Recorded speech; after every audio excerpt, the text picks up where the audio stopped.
ఇది full circulate అవుతుంది.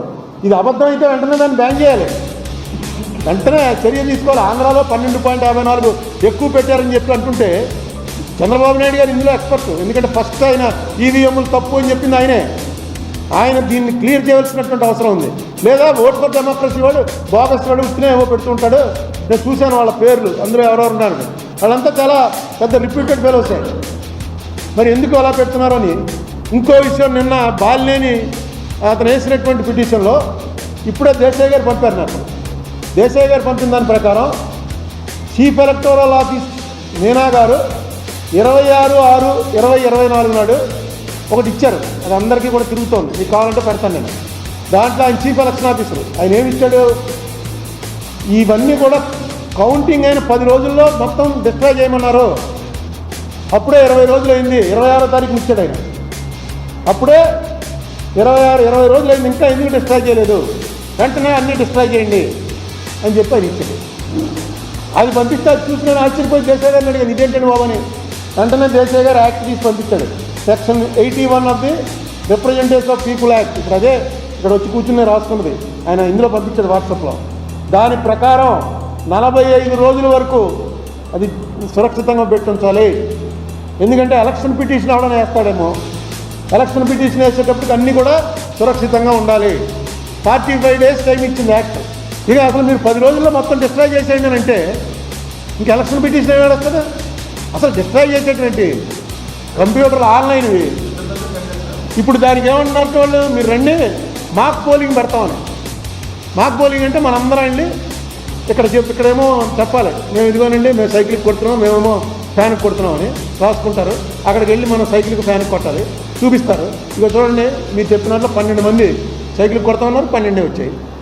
80 మందికి ఫ్యాన్కి కొడతా ఉన్నారు, 8 వచ్చాయి. ఇది చేస్తారట పిలిచి మాక్ పోలింగ్ అని. ఇప్పుడు మాక్ పోలింగ్ అంటే అది ఇంకేముంది, మాక్ పోలింగ్ కూడా కావాలండి. ఆవేళ పోలింగ్ అయింది కావాలి, కానీ ఆ చిన్న స్లిప్పులు వస్తాయి. ఆ స్లిప్పులు ఎందుకు, ఇలాంటి కంటింజెన్సీకే, ఇలాంటిది ఏమైనా వచ్చినప్పుడు స్లిప్పులు లెక్కడానికి. ఆ స్లిప్పులన్నీ డిస్ట్రాయ్ చేసేసారట. ఇదే విషయం మాజీ సీఎం కిరణ్ కుమార్ రెడ్డి గారు అడిగితే అదే ఇదంతా అసత్య ప్రచారం అని చెప్పవలసింది ఎవరంటే, దీని మీద ఎక్స్పర్టీజ్ ఉన్నటువంటి చంద్రబాబు నాయుడు గారి కెపాసిటీ ఉంది. ఎందుకంటే ఆయన ఇంతకుముందు కంటెస్ట్ చేశారు. పాపం ఆయన ఎవరినో ఒక ఆయన్ని అరెస్ట్ చేసి జైల్లో కూడా పెట్టారు. ఒక ఈవీఎం మిషన్ సంపాదించాడు ఆయన, పేరు ఇది తప్పుడు ఆర్గనైజేషను. ఇలాంటివి అన్నాక అపోహలు రేకెత్తించి ప్రజల్లో నోటికొచ్చినట్టు చేస్తున్నారని అది చెప్పండి. అలాగే ఇది క్లియర్గా రిప్రజెంటేషన్ యాక్ట్ ప్రకారం 45 రోజులు ఉంచాలంటే 26వ తారీఖు అంటే నెల కూడా అవ్వకుండా 10 రోజులు కౌంటింగ్ అయిన 10వ రోజులే. 26 అంటే 20 రోజులు, కౌంటింగ్ అయిన 20 రోజులకి మీనా గారు ఆర్డర్ అలా ఇచ్చాడు. యాక్ట్ ఏమన్నా మారిందా, ఇది చెప్పవలసినటువంటి అవసరం ఉంది. ఎందుకంటే దీని మీద చాలా చర్చ జరుగుతుంది. ఇది స్పెషల్ కేటగిరీ స్టేటస్ 5 మండలాలు. నేను చంద్రబాబు నాయుడు గారి ప్రభుత్వం ఎలా జరుగుతుంది ఇవన్నీ కూడా కొన్నాళ్ళు టైం ఇచ్చి దీన్ని, ఎందుకంటే ఇంకా ఇనీషియల్ స్టేజ్లో ఉంది, ఏదో రెక్టిఫై చేయడానికి ప్రయత్నాలు చేస్తున్నారు. కొన్నాళ్ళు టైం ఇచ్చి వీటి మీద మాట్లాడతాను. మెయిన్ మార్గదర్శి ఇష్యూలో వాళ్ళకి చేసిన రిక్వెస్ట్, చంద్రబాబు నాయుడు గారికి రేవంత్ రెడ్డి గారికి రిక్వెస్ట్, అది కొంచెం ఆయనకి వాళ్ళకి అందేలా చేయండి.